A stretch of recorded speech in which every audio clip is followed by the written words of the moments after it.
Thank you, everyone that is here on this talk.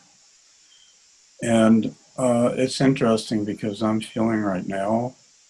Well, I would like to start this actually by us tuning in and basically doing that with 3 long breaths in and out. I'm not going to count it off. Just if you feel to participate in this, because I think that will kind of set a tone for our hour together.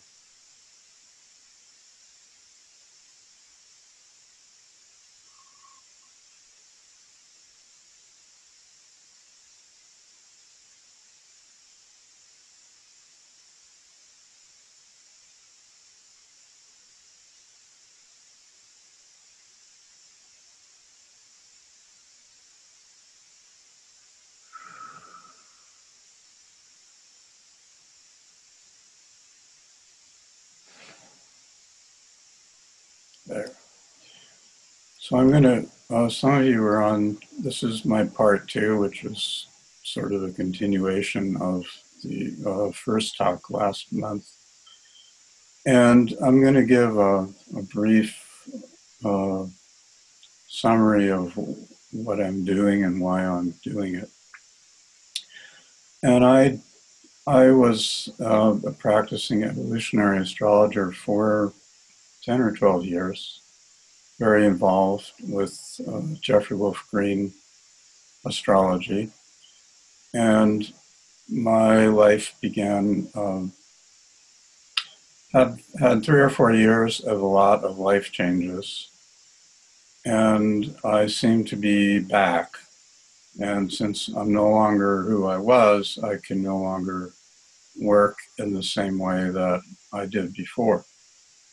And I wasn't clear what I was going to do or how it was going to work, but it's been coming together for me. And I see that my focus really is, so let me put it this way. On this Zoom channel, you can get amazing astrological information from some very good and some even brilliant astrologers. And my focus at this point is more on, because that I feel like that end is kind of covered, at least as far as I'm concerned. And I'm focusing a lot more on applying the information or lessons or insights that astrology is giving us. In other words, what do I do with this? How do I apply it to my life?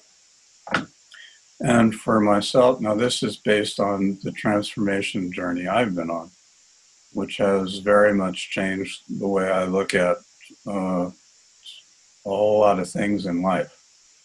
And I have found the way that I'm beginning to understand and look at them now is giving me far better results and a higher quality of life than what I had before. And so a lot of my work at this point is simply helping people to reframe their experiences. I want to start by saying that pretty quite likely that anyone and everyone who is on this call or on this talk is an energetically sensitive, probably empathic person. There's not really much other reason to be here in a session like this. And lo and behold, we have, because we don't live in a world, for the most part, where sensitivity and empathic and desire to grow and evolve isn't necessarily that common in what we might call the mainstream society. And so most of us have come into families that didn't necessarily reflect our personal values.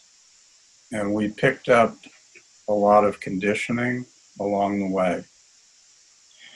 And being sensitive people, spiritually oriented, giving people for the most part, we simply want to serve, and we can't really understand why people don't seem to understand that or relate to that or want that or share that perspective.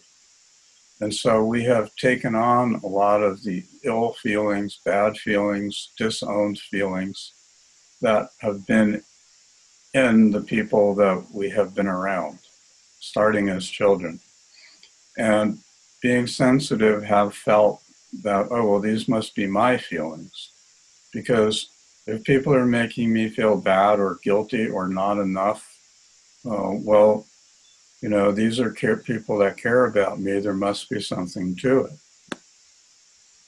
And so many of us have built up a personal identity that is based on the fact of, on a belief of a lot of the stuff that we have been told as children.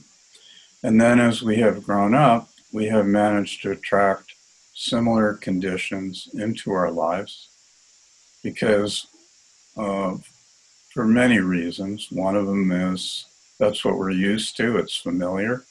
One is we kind of want to work out what we grew up with, and one of the best ways to do that is be around people who have the same issues, because if we're not getting anywhere with our biological family in terms of their desire to grow, then maybe other people want to do this. And this has led, the fundamental issue here is believing that there's something wrong with me. And most of us have had that message reinforced many times over. And, you know,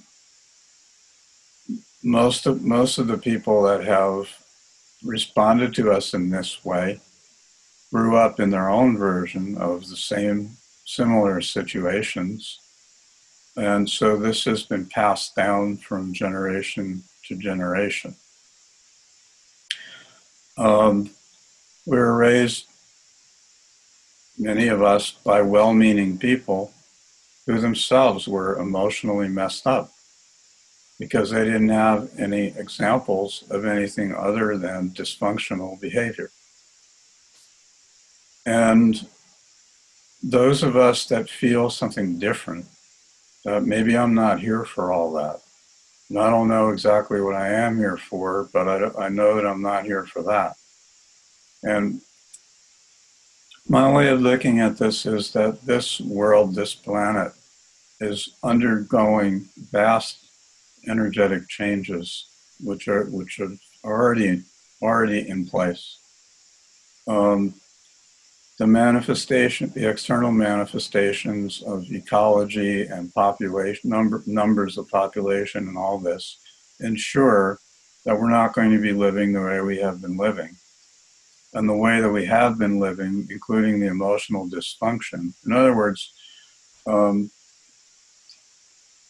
I explained to a friend recently, she's passionately adamant about climate change and wanting to stand up for climate change, educate people about climate change and all this. And I finally was able to get what I consider get through to her, that the problem is not climate change, but it's a consciousness that is okay with things like climate change.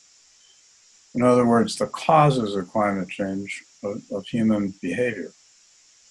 And that until we change a consciousness, we could solve climate, I explained to her, we could, if we solved climate change tomorrow and all the climate was miraculously solved, with the same consciousness we have now, the same situation is just going to pop up in another way. Because the problem isn't the climate. Climate is important, but there's a cause to the climate. And we are people, I feel, that came here for something different, of wanting to ground and participate in healing the conditions that we find ourselves in. Now, in order to do this, we had to become part of this reality. And in order to become part of this reality, we had to experience some dysfunctional behaviors and dysfunctional people. Otherwise, we might as well be from some other planet because we wouldn't really understand what's going on here. Now, one of the problems is we have taken on that the dysfunctions that I have experienced actually have something to do with me, that I am participating in that it's my fault, that I am adding to that. And yet I find when we have people that are operating in a basic conscious awareness, in other words, wanting to work on self, wanting to strive for self-love, self-care, for a better and more inclusive planet and all this, we are operating from a different model. And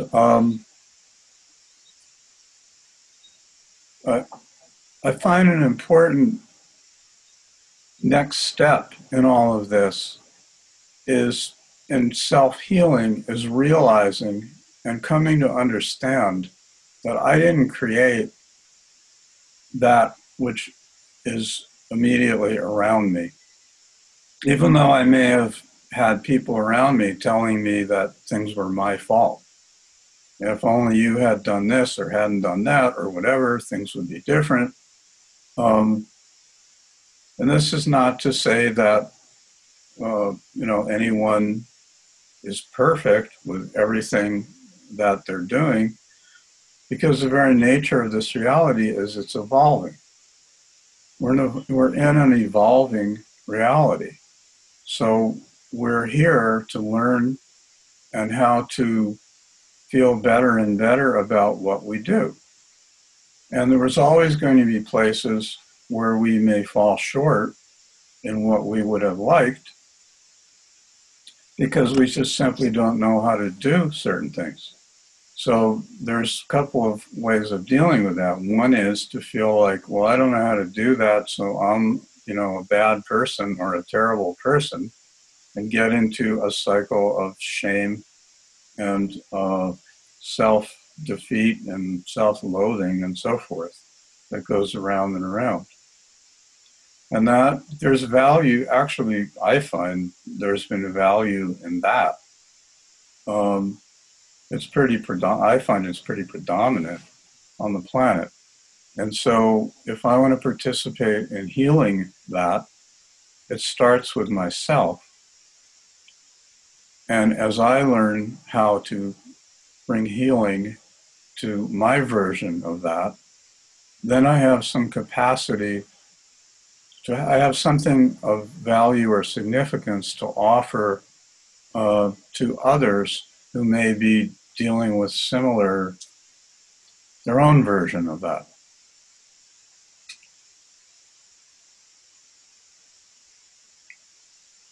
So in terms of the astrology of it, I myself am looking at astrology at this point as sort of like an instrument, like a doctor's instrument or a meter that gives me a pretty quick overview of how someone is put together. And that's very helpful because then I don't have to kind of completely intuitively draw it out of them. In terms of being an end in itself, I personally don't see it that way anymore. In other words, I may know the sort of directions that my life is heading in the next year or two or three from looking at astrology, and there's value in that. But also, I'm going to get to a year or two or three, day by day by day, day by day by day, starting right now, today. And the value, part of the value to me of knowing what's coming up is because if things start, if I have transits coming up that I see as people consider difficult or stressful, then I can prepare myself. One approach to that is, oh no, I got to, uh-oh. And another approach to that is, thank you for letting me know, because when my life starts getting difficult, now at least I know that it's not my fault and I don't need to blame myself for what is coming up, because it's part of my growth, part of my evolution. This doesn't mean that I'm going to feel great love about everything that comes down the pike, because some of it is going to be difficult and challenging. But the more that I realize that this is here to help me to grow, to put me through the changes that are to bring me to where I myself really want to go. I just didn't, it would be nice sometimes if the path were a little easier. But if that's what in other words, what do I know? I'm one little person out of 7 billion on a small planet.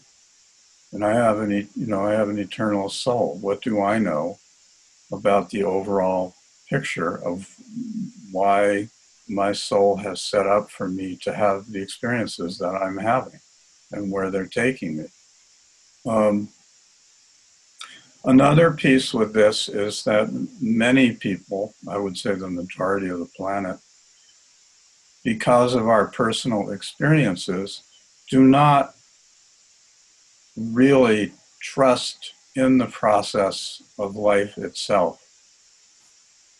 Our sense of trust has been, in life, has been battered, betrayed. These are the experiences we have had as personalities. Battered, betrayed, can feel really foolish, like, why don't I understand this? Someone said, having to go through the same thing over and over and over. That actually is the way it works. The 7 billion people were going through the same things over and over and over. I realize, not because we're stupid, but because that's just the way it works. We need to get it, and we need the lessons or the experiences, and we're going to get them again and again until we gradually grasp what's going on and why, and are ready to make various changes that are coming up. And none of this is, this is really important, none of it is because I'm stupid, dumb, don't get it, missed the point, missed my life purpose, and so forth. It's just, we have learned to think like that at times, some of us more than others, at times. But I find, and I have, I say sometimes I have a PhD in this stuff in terms of ways of minimizing myself.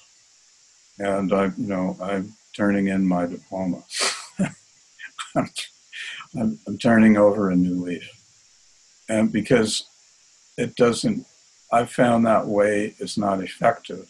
And as I have learning ways that are more effective, and I have a lot of gratitude for being able to change.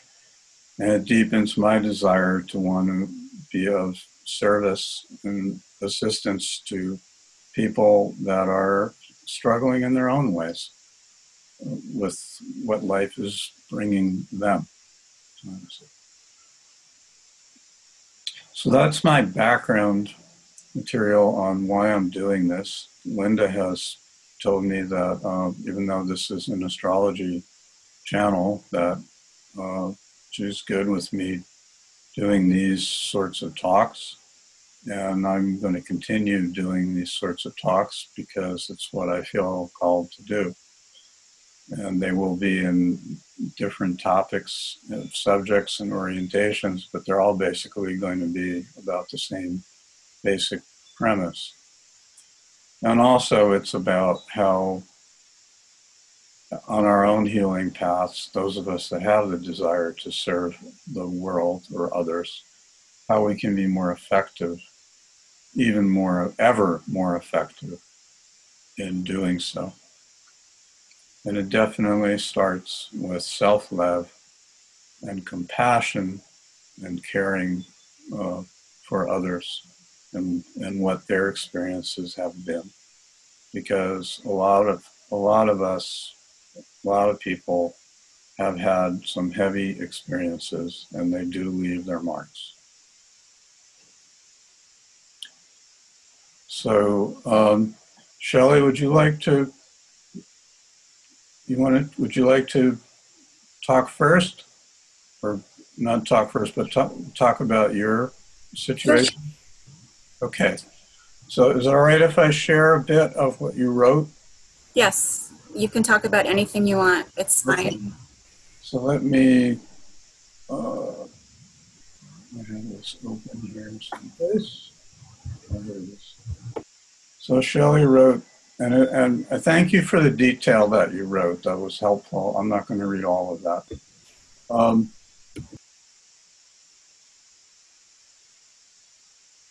where is it?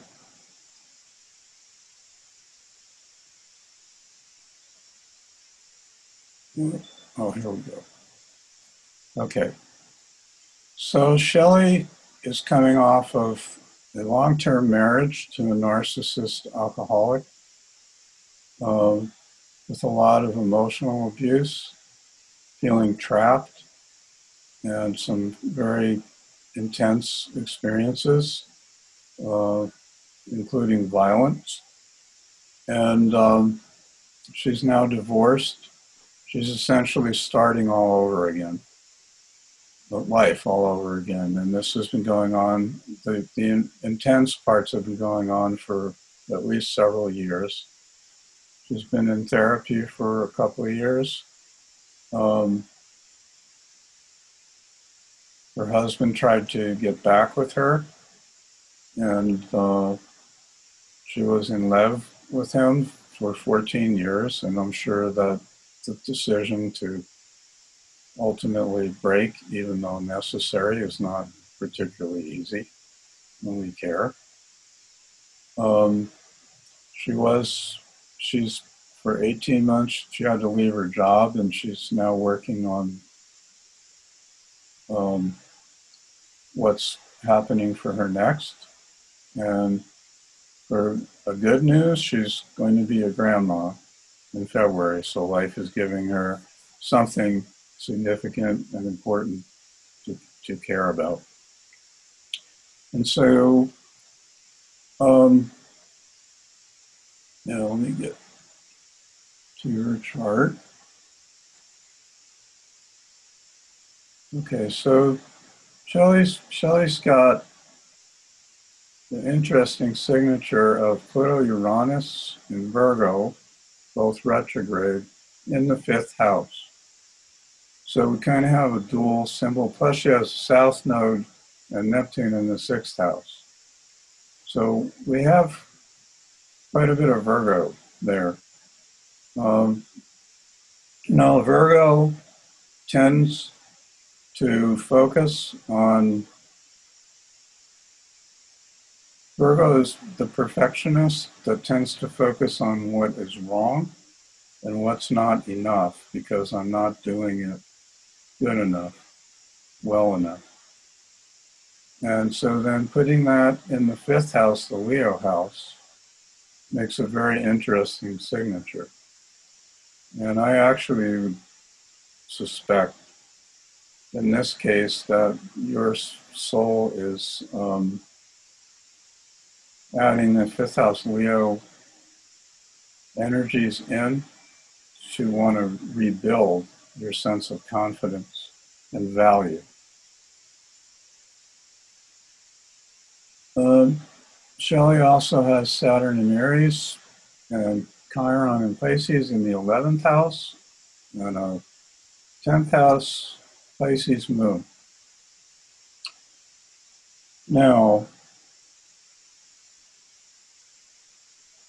I'm going to say with this, uh, with a North Node in Taurus in the 12th house, conjunct your Sun and Mercury.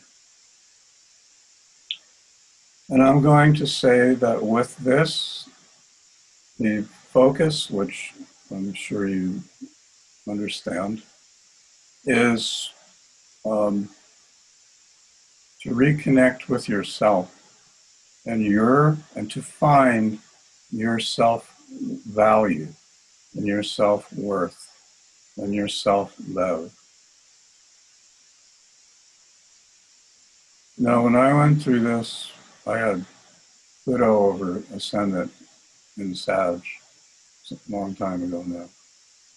And I realized, like, self-love, that was not on the table for me at that time. I mean, that was a joke. But self-acceptance, that I could work for. Now, I'm not saying this is your case, Shelly. That's my story. So the gist of the way I look at this nowadays is wherever it's sort of a practice to practice loving yourself, even saying, I love you, look in the mirror. And the parts that come up, that may come up, that are like, yeah, right, sure, you know, it's even to love those, even to love those. This is, I'm giving you a 20-second summary of something that takes at least an hour to talk about. But the gist of it is, any part that comes up that feels unworthy,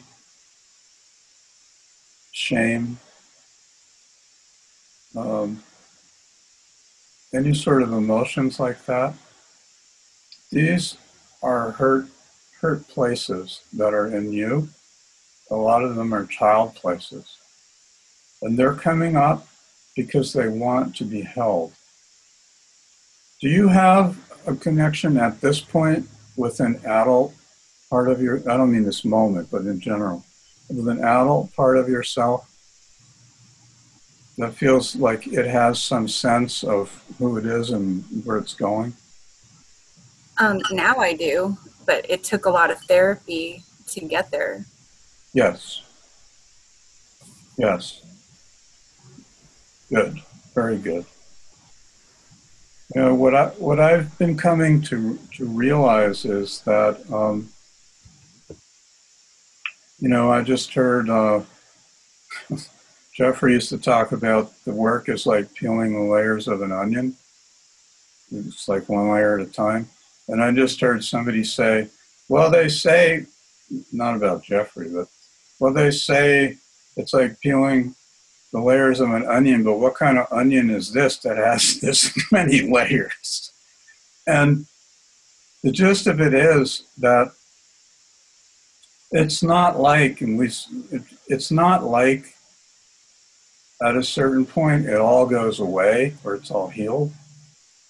It's more like the more that we feel compassion and love for ourselves, the more we are creating space for the deeper levels of hurt, pain, shame, anger, all of this to arise. And when they come up, because sometimes that can be disappointing or cause doubt, because it's like, well, I've been doing all this work and I still feel that. And what I've learned is there is no way that one can backslide with this. It's not possible to go back. Even for addicts that, quote, relapse, they do relapse, but it's not like they're negating what came before. What they're actually doing is so much is coming up, they can't handle it at that moment. and they're temporarily trying some old pattern again. And they're going to keep doing it. Somebody that's determined, I'm not equating emotional, in other words, I brought that up, at addiction up, as sort of because it's kind of black and white in terms of relapse and things like that. But we can appear that we're emotionally relapsing at times, like, oh, I'm here again. Well, you're not really here again, because it's another level, or a deeper level of the same thing. Because the healing that we undergo is real, and it does not revert. Because nobody's going back. When anybody that's been living in great pain is not going to make the choice, oh no, let me get rid of these good feelings. I'm missing my pain. We don't do that. And so when it comes up, it's learning not to beat self up, a very Virgo thing. Like, oh, I'm doing it again. I'm doing it again. But rather to realize there's a hurt part coming up. A lot of this goes back to childhood. There's a hurt, especially when it starts feeling like it's a little girl sort of place. And it's when, and allowing the adult part to begin to recognize when I'm reverting back into a childlike place. And that child, it's like a whiny child. It wants some attention because it feels like it's been neglected for so long. And it's angry and sad and hurt and all of these things. And it's as the adult parts of us can learn to just be there for that part. So it's like, even if it's like, well, I love you, I love you. Well, I can't love you. Well, then love the one that can't love it. Because it's about reinforcing our self-worth and our self-value. That's the whole key. And little by little, you have a lot in the story you sent, to be scared about at times, and also to be very angry about at times. And undoubtedly, with this kind of chart, some of that anger is undoubtedly anger at self. How did I get into this? How did I let myself do this for so long? All that. And I want to reinforce, it was absolutely necessary for your growth. And that's why it happened. And not because you're some horrible person or had terrible karma. It's because this was the way that your soul needed to work out its tendencies that are no longer serving it.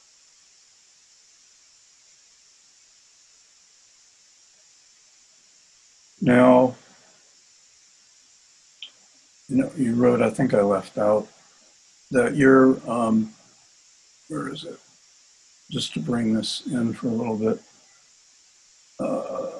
Shelly says, I'm working to be the best person I can be. I have considered yoga teacher, therapist, life coach to help other emotionally abused people. I already have a master's in psychology. And I would say this are the signs to me that you are the sort of person I was talking about, somebody that simply wants to serve and to take the pain that has occurred to you and to assist others with it. I feel like you ideally you need a lot of time to yourself. There's a word, as I understand, you no doubt have financial issues from having, not having been working for a year and a half, and they need to be addressed. But to me, your soul needs a lot of attention. And I'm talking about for at least several years, and probably longer. And so that it's premature, in a sense, to be thinking about what am I going to be doing next. Because when it is time for you to do something next, life is going to make that really clear to you. You will be getting signs, feelings, synchronicities pointing you in certain directions. But there's a lot of, you've experienced a lot of wounding. And this is, you're sensitive. And these parts of you need and want nurture. And the more you can give them, the more your healing will occur. Now, for a Virgo kind of person, 6 has South Node, right? Doing stuff for myself feels selfish, right? And part of it is learning you want to help people, and you're a person. That means you're one of the people that you need to help. And you first. They have this old saying that when you're on the plane, they tell you that if the oxygen masks come down, put it on yourself before you put it on the people around you or your children. And it's sort of like that. Now, we are not prone. Many of us have a sense, I have it, an inner sense of mission or urgency, like there's stuff I need to do in the world because things are getting crazy and people are in a lot of pain and all this. And that's true. And we want to come to them from a different place. And one of the models would be, if you can give yourself a long time, as much as possible, and I don't mean you can't work at all, I'm not saying that, but not having career necessarily be the central focus of your life. If you can do things here and there to make enough money to keep yourself going for a while, that would be an excellent idea. Because there's a lot of healing that your soul, body want to experience. Nurture, care, tenderness, and integration is the word. You've experienced a lot of traumatic experiences. Traumatic experiences cause us to split off parts of ourselves, and we need to integrate them back together, and that takes time and rest. Whatever works for you. Long walks in nature is wonderful. Sitting by the beach, not a big crowded city beach.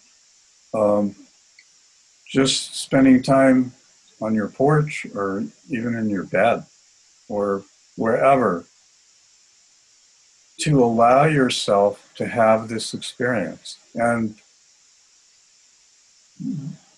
I would suspect a whole lot of tears are coming out over the course of this healing process. They need to. It needs to come out. It needs to come out. Every time it comes out, no matter how deep you think it is, no matter how overwhelming it may feel at times, each time it's part of the healing. Each time it's a little more that has felt safe enough to come out, because other parts of you that have come before that risked showing up, and they felt encompassed by you and included by you.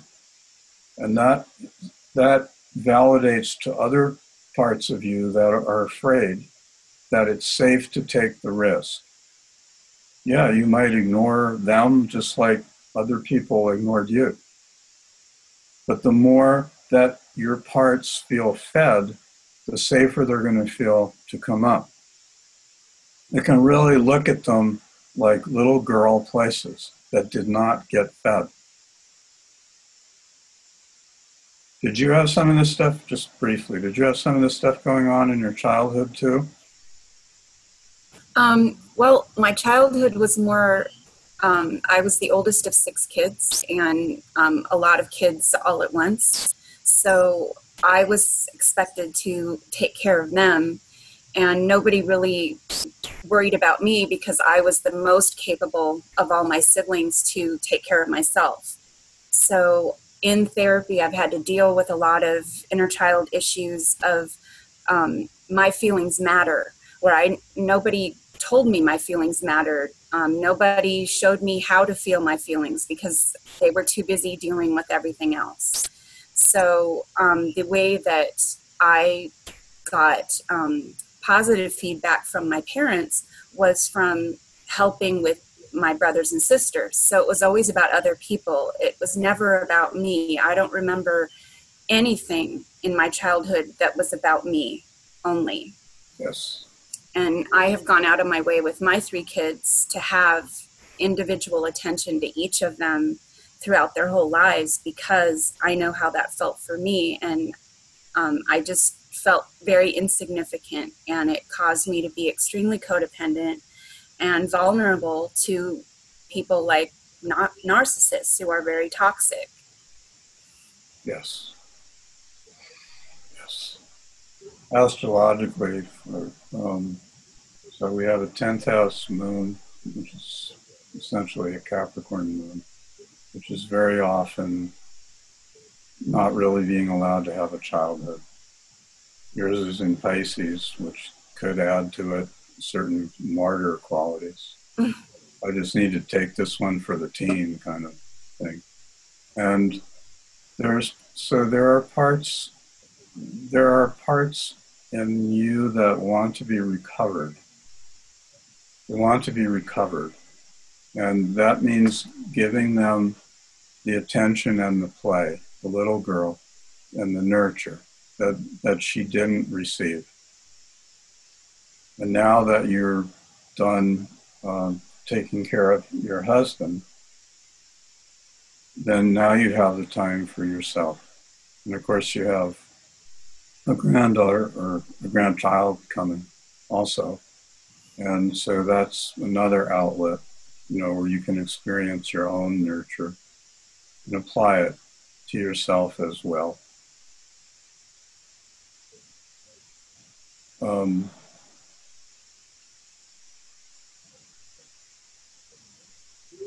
where was I? This is that looking at? Yeah. And this is you matter. Yes, you matter. That's a great mantra. That's a great mantra. I matter or my feelings matter or whatever works for you.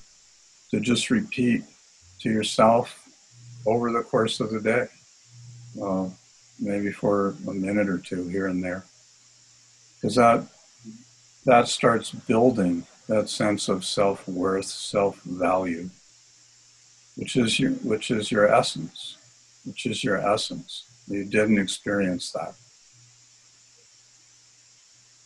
And despite the fact that it took you to extreme circumstances to be able to get away from your husband, I want to honor the parts of you that were able to do that and that were willing to do that, because it becomes very courageous.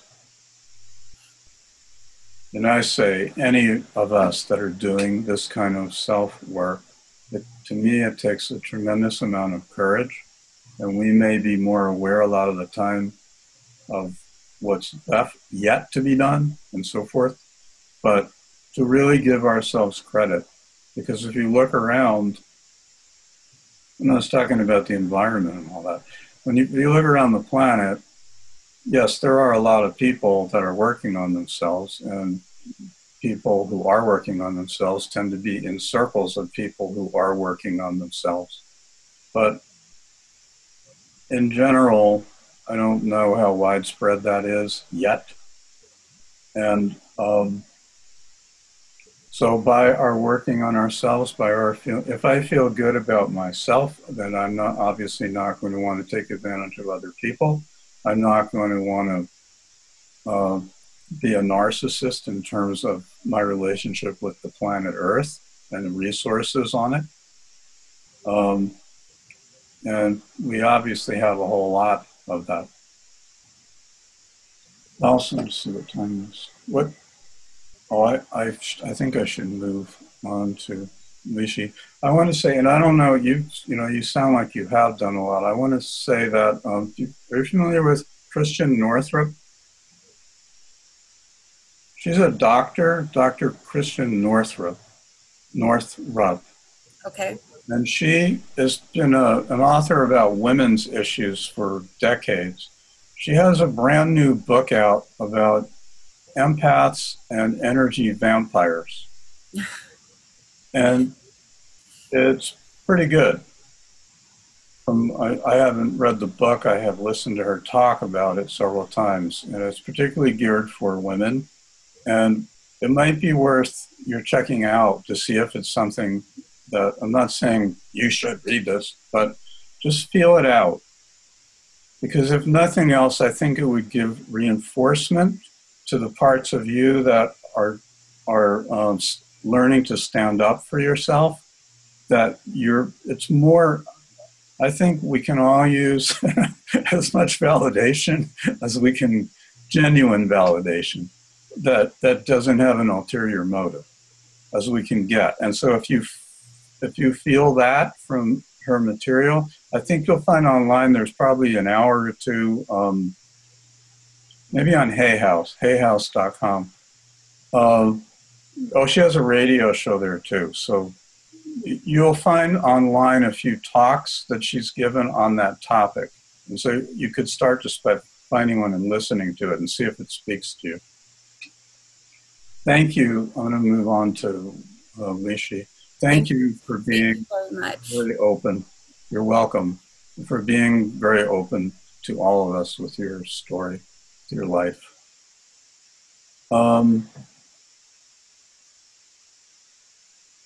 So now let me get Leashy's chart up here and dynamic.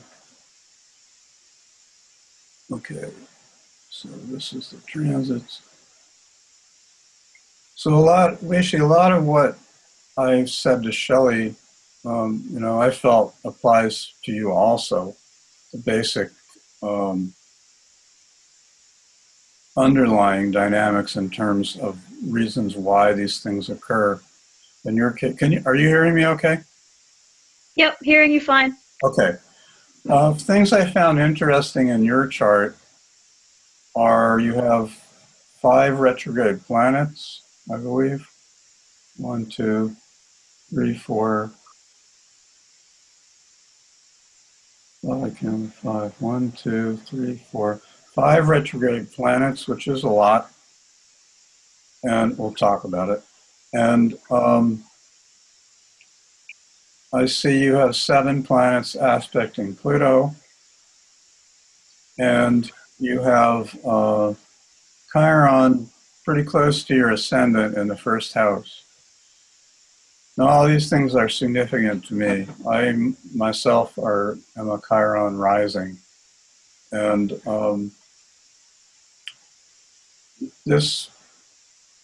to me, these are all signs that, in other words, your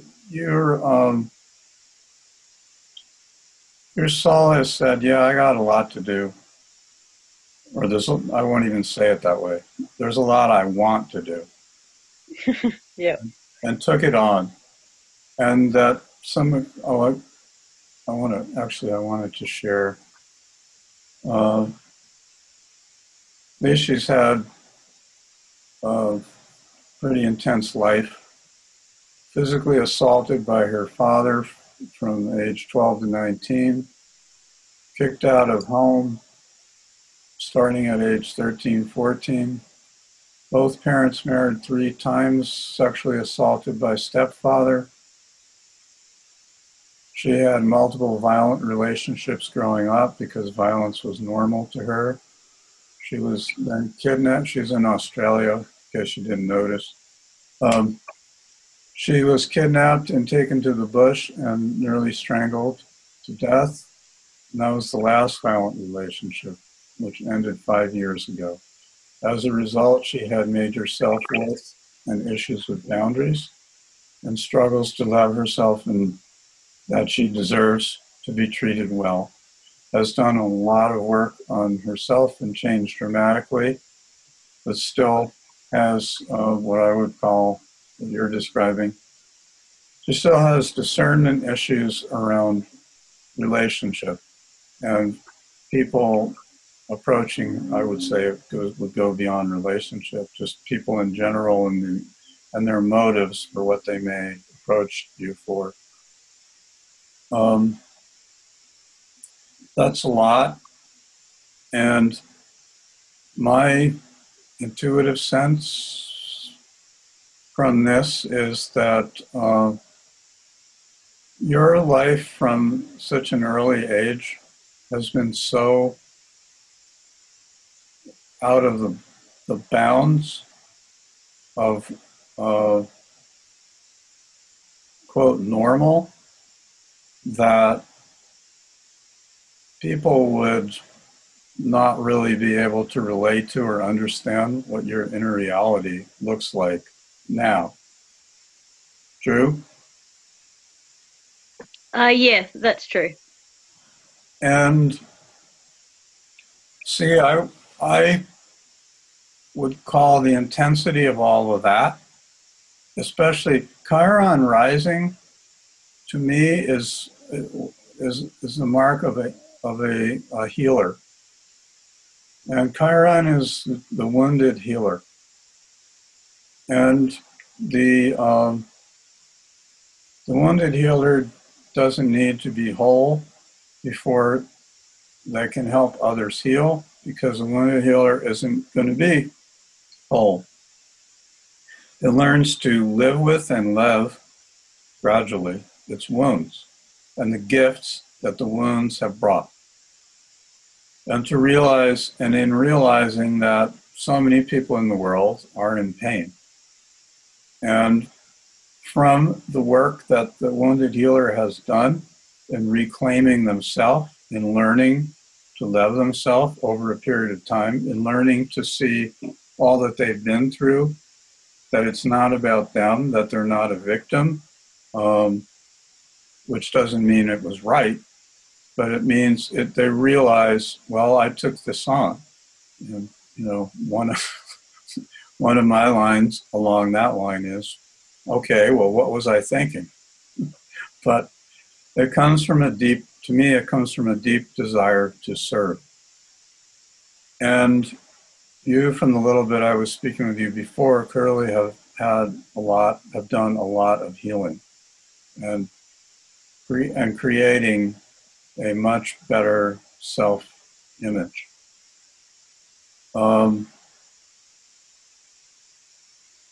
The discernment issues is something that you are learning over time. We were taught that a bunch of retrograde planets, I don't necessarily subscribe to this definition anymore, but it's that the soul hadn't been carrying out its work in recent lives, and so it was taking on symbols, taking on aspects that would kind of force that process. I don't like that definition anymore because it kind of implies that the person has been doing something wrong, which I don't feel that's the case. I don't feel that we do things that are wrong. I think we do what we are able to do. And if we're not able to do it, then it wasn't really truly intended to happen. Because the soul's journey is very long, the universe is very big, and we're not going to get it all done in one life or two or three. And realizing, even though it's hard, it's not a punishment. It's actually an opportunity. It's actually an opportunity. That's another good mantra for those of us with a lot of hurt.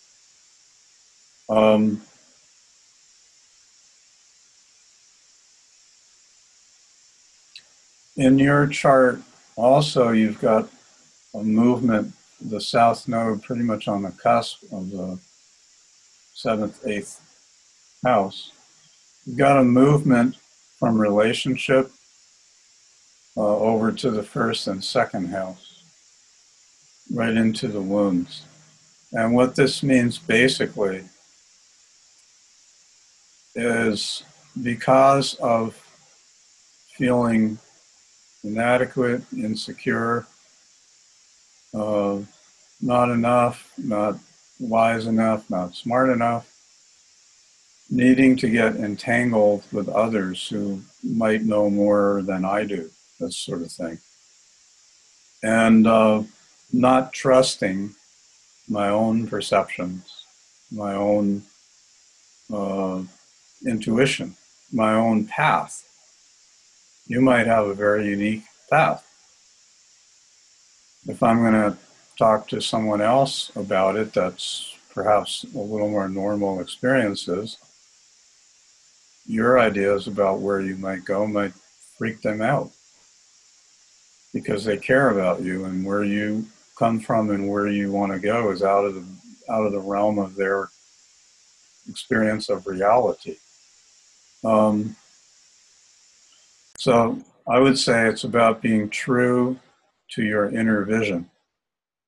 And it's all moving over to the 1st house and the 2nd house, the north node there, Chiron there. The healing of Chiron is being true to yourself. And finding the courage to hold to that. And we won't do it perfectly. We will slip up a little at times and get too engrossed with another person. I would look at it that you're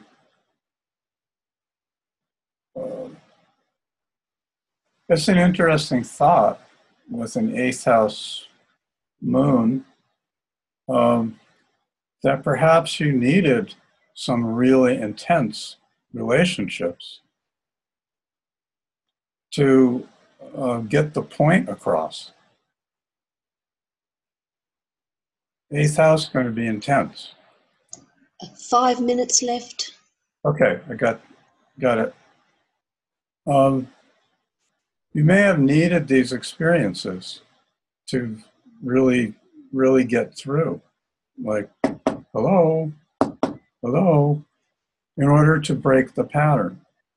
And when enough pain has been experienced, then it's like, okay, now I get it. Do you have any questions, Leashy? I feel like, you know how you're talking about with the retrograde planets and how it being, like, obviously I'm coming back to redo certain situations.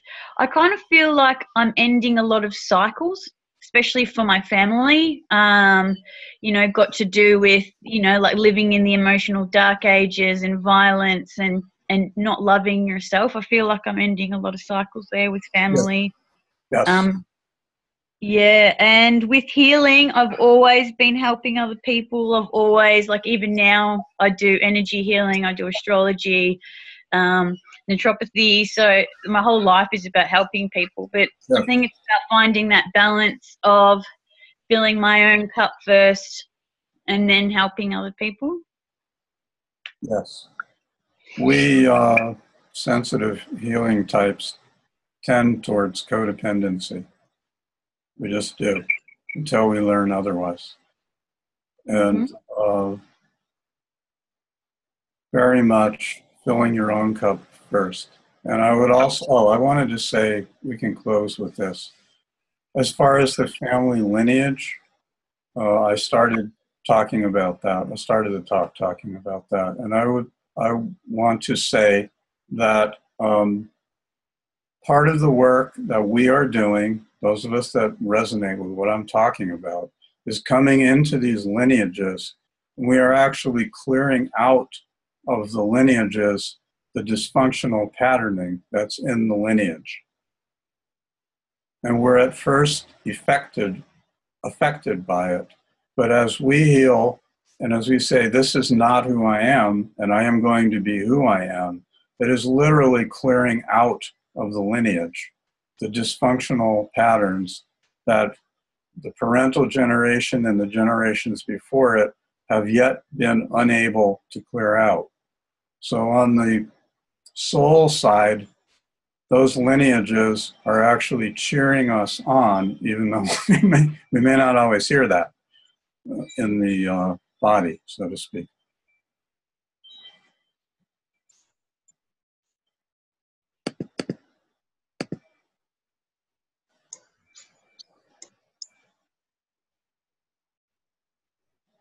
Okay, one question. Anyone have a question?